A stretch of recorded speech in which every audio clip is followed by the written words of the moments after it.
नमस्कार, स्वागत है आपका हमारे चैनल द न्यूज पर। मैं हूं आपके साथ शेरिन। ईडी और सीबीआई के द्वारा लगातार हो रही छापेमारी से अब घबराए हैं आम आदमी पार्टी के सांसद, राज्यसभा सांसद संजय सिंह। आपके लिए बता दें कि संजय सिंह ने आज ट्विटर पर ट्वीट करते हुए केंद्र सरकार पर निशाना साधा है इसी ईडी की छापेमारी को लेकर। तो उन्होंने ये तक कहा है कि संजय सिंह से 5 गज की दूरी बनाकर रखें, वरना ईडी का छापा पड़ सकता है। दरअसल आपके लिए बता दें कि पिछले ही दिनों दिल्ली में हुए शराब घोटाले को लेकर एजेंसी की तरफ से संजय सिंह के करीबियों के ऊपर छापेमारी की गई थी, जिसके बाद अब संजय सिंह को शायद ये डर है कि अब इसी कड़ी में अगली छापेमारी उनके घर या दफ्तर पर हो सकती है। और इसीलिए संजय सिंह आज ईडी को लेकर इस तरीके से सवाल उठा रहे हैं और ये कह रहे हैं कि अब ईडी से बचने के लिए, ईडी की छापेमारी से बचने के लिए संजय सिंह यानी कि मुझसे 5 गज की दूरी बनाकर रखें।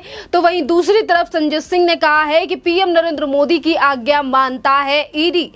जिस तरीके से एजेंसियों को लेकर लगातार बौखलाहट सामने आ रही है आम आदमी पार्टी सरकार के नेताओं की, ये दर्शा रहा है कि जिस तरीके से एजेंसियां एक के बाद एक बड़े मामले में छापेमारी कर रही हैं, गिरफ्तारी कर रही हैं। और ये इसी बात का डर है कि एक तरफ संजय सिंह इस तरीके के आरोप एजेंसी के ऊपर लगा रहे हैं, तो वहीं दूसरी तरफ कई और मामलों को लेकर भी आज दिल्ली की जनता लगातार पूछ रही है दिल्ली सरकार और संजय सिंह से सवाल। तो वहीं दूसरी तरफ मुद्दे भी उठाए जा रहे हैं। दरअसल आपके लिए बता दें कि आम आदमी पार्टी सरकार की मुश्किलें सिर्फ यही नहीं है कि एजेंसियों की तरफ से लगातार छापेमारी जो है वो शराब घोटाले या फिर अन्य चीजों को लेकर की जा रही है। इसी बीच संजय सिंह की एक सोशल मीडिया पर वीडियो वायरल हो रही है जो थोड़ी यानी कि कुछ सालों पुरानी है, पर जिसमें संजय सिंह जो हैं वो तमाम विपक्षी पार्टियों के ऊपर निशाना साध रहे हैं और ये कह रहे हैं कि देश में बस कुछ ही गिनी चुने परिवारों का कब्जा है और अलग अलग राज्यों में जाओगे तो वहां पता चलेगा कि कैसे परिवारवाद के जरिए जो है वो राजनीति पनप रही है। और इसी वीडियो में संजय सिंह ये कहते हुए नजर आ रहे हैं कि अगर आप महाराष्ट्र जाएंगे तो वहां पर आपको बाला साहब ठाकरे, उनके बेटे उद्धव ठाकरे और उसके बेटे आदित्य ठाकरे, और वहीं आप अगर अलग जाएंगे यानी कि उत्तर प्रदेश में जाएंगे तो उत्तर प्रदेश में मुलायम सिंह यादव, अखिलेश यादव, और इसी के बाद अगर बिहार जाएंगे तो लालू यादव, राबड़ी देवी, मीशा यादव और उन्हीं के बेटे तेज प्रताप यादव। इसी तरीके से उन्होंने तमाम पार्टियों के नाम लिए और वहीं दूसरी तरफ उन्होंने कांग्रेस के ऊपर भी हमला बोला था और कहा था कि कैसे कांग्रेस जो है, जो सबसे बड़ी पार्टी है और कांग्रेस भी परिवारवाद पर चल रही है कि पहले चाचा नेहरू और फिर उनकी बेटी इंदिरा गांधी, फिर उसके बाद बहू सोनिया गांधी, फिर उसके बाद बेटा राहुल गांधी, बेटी प्रियंका वाड्रा, कैसे ये परिवारवाद जो है वो देश में चल रहा है और हर एक राज्य में अलग अलग पार्टियों की जो है वो सरकार है। आज अरविंद केजरीवाल जो हैं वो केंद्र सरकार के द्वारा लाए गए अध्यादेश को लेकर इन्हीं पार्टियों से हाथ मिला रहे हैं और ये तक कह रहे हैं कि ये पार्टियां हमारे साथ मिलकर राज्यसभा में जाएंगी और केंद्र सरकार के द्वारा लाए गए अध्यादेश पर रोक लगाएंगी और उसे कानून बनने नहीं देंगी। जिन पार्टियों को लेकर कभी हमला बोला करते थे दिल्ली की सत्ता में काबिज होने से पहले, दिल्ली के मुख्यमंत्री अरविंद केजरीवाल और तमाम उनके सहयोगी नेता आज ये उन्हीं मंत्री और नेताओं के साथ सीट साझा करते हुए दिखाई दे रहे हैं, जिस पर आज जनता सवाल भी उठा रही है दिल्ली की अरविंद केजरीवाल सरकार को लेकर। और ये भी कहा जा रहा है कि सिर्फ सत्ता के चलते यानी कि झूठा पाखंडी नेता कल तक जिन पर उंगलियां उठाते थे आज उनकी उंगली थाम कर अपनी सत्ता की भूख मिटाना चाहते हैं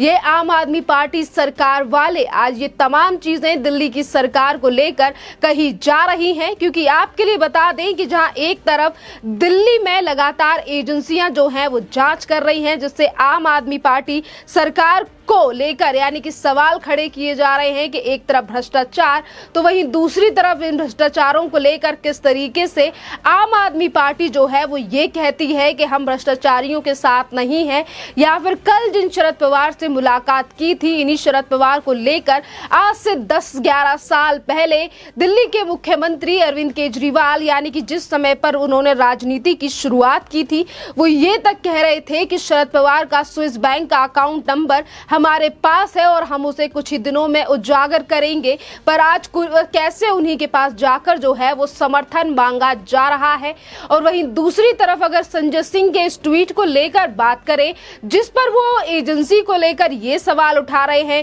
कि आज्ञा मानकर काम करती है ईडी, वहीं दूसरी तरफ हमसे जो है वो दूरी बनाकर रखिए। दरअसल आपके लिए बता दें कि आज बेशक संजय सिंह के लिए ईडी और सीबीआई की छापेमारी से डर लग रहा हो, पर ये जो आज ट्वीट किया गया है, दरअसल यही तमाम बातें अभी कुछ दिन पहले आम आदमी पार्टी सरकार कहिए या फिर कांग्रेस कहिए, इन्हीं के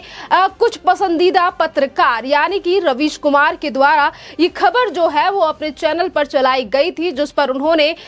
देश के बड़े व्यापारी यानी कि उद्योगपति की बात करें, अडानी को लेकर इन तमाम मुद्दों को उठाया था, जिस पर रवीश कुमार ने ये तक कहा था कि जो भी नेता अडानी को लेकर सवाल उठाता है उसी के ऊपर जो एजेंसियां जो है वो छापेमारी क्यों कर रही हैं, और उसी पर संजय सिंह का नाम भी लिया गया था। क्योंकि जिस तरीके से दिल्ली में हुए शराब घोटाले को लेकर अभी कुछ दिन पहले ही संजय सिंह के करीबियों के ऊपर छापेमारी हुई है, जिसको लेकर कभी संजय सिंह ये कहते हैं कि सिर्फ हमारे ही लोगों को टारगेट किया जा रहा है, तो वहीं दूसरी तरफ दिल्ली के मुख्यमंत्री तो ये तक कह चुके हैं कि ये शराब घोटाला जो है वो झूठा है और इस मामले को लेकर लगातार जो सवाल उठा रहे हैं उनके ऊपर कार्रवाई होनी चाहिए। क्योंकि कोर्ट की तरफ से भी ये चीज कही गई है। यहाँ एक तरफ कोर्ट की एक टिप्पणी को लेकर, बातों को लेकर आम आदमी पार्टी की तरफ से लगातार ये सवाल उठाए जा रहे हैं, तो वहीं दूसरी तरफ अब ये चीजें निकलकर सामने आ रही हैं कि कैसे संजय सिंह ईडी और सीबीआई को लेकर इस तरीके से निशाना साध रहे हैं। क्योंकि कहीं उन्हें अपना डर तो नहीं है। क्योंकि अगर छापेमारी की बात करें तो आपके लिए बता दें कि दिल्ली में हुए शराब घोटाले को लेकर पहले छापेमारी जो है वो शुरुआत की गई थी दिल्ली के उप पूर्व मुख्यमंत्री मनीष सिसोदिया के घर से, जो कि आज, और फिर उनके दफ्तर से, जो कि आज दिल्ली की तिहाड़ जेल में बंद है। तो वहीं दूसरी तरफ अब लगातार बढ़ती हुई मुश्किलों को लेकर आम आदमी पार्टी के नेता हमेशा यही बात कह रहे हैं कि केंद्र सरकार के कहने पर हमारी सरकार का काम रोका जा रहा है या फिर हमारे नेताओं को टारगेट कर रही है ईडी। क्योंकि आज अगर वो ईडी को लेकर, छापेमारी को लेकर इस तरीके से बात कर रहे हैं, तो इससे पहले वो ये तक कह चुके हैं कि ईडी के खिलाफ हम कोर्ट में जाएंगे और ईडी के द्वारा जो चीजें की जा रही हैं इस पर हम सफाई चाहते हैं। क्योंकि ईडी ने चार्जशीट में अगर 3 बार हमारा राज्यसभा सांसद संजय सिंह का नाम आया है तो ये केंद्र सरकार के कहने पर ही हुआ है। और यही बात सिर्फ संजय सिंह की तरफ से ही नहीं बल्कि उनके कई नेताओं की तरफ से की गई थी, जिसमें पंजाब से सांसद राघव चड्ढा, तो वहीं दूसरी तरफ दिल्ली सरकार के मंत्री सौरभ भारद्वाज भी शामिल थे जब ईडी की तरफ से संजय सिंह का नाम चार्जशीट में आया था। पर आज चार्जशीट ही नहीं बल्कि ये तक कहा जा रहा है कि अगर संजय सिंह का किसी से वास्ता है, संबंध है, तो ईडी उन्हीं के घर पर जाके छापे मारेगी। क्योंकि ईडी अगर कोई कार्रवाई दिल्ली में कर रही है तो वो सिर्फ और सिर्फ बदले की रणनीति को लेकर कर रही है। और इसीलिए आज छापेमारी और तमाम चीजों को लेकर लगातार सवाल उठाते हुए नजर आ रही है दिल्ली सरकार और वहीं दिल्ली सरकार के मंत्री और राज्यसभा सांसद। खैर, इस पूरे मामले पर आपकी जो भी राय हो आप हमें कमेंट करके जरूर बताइए। धन्यवाद।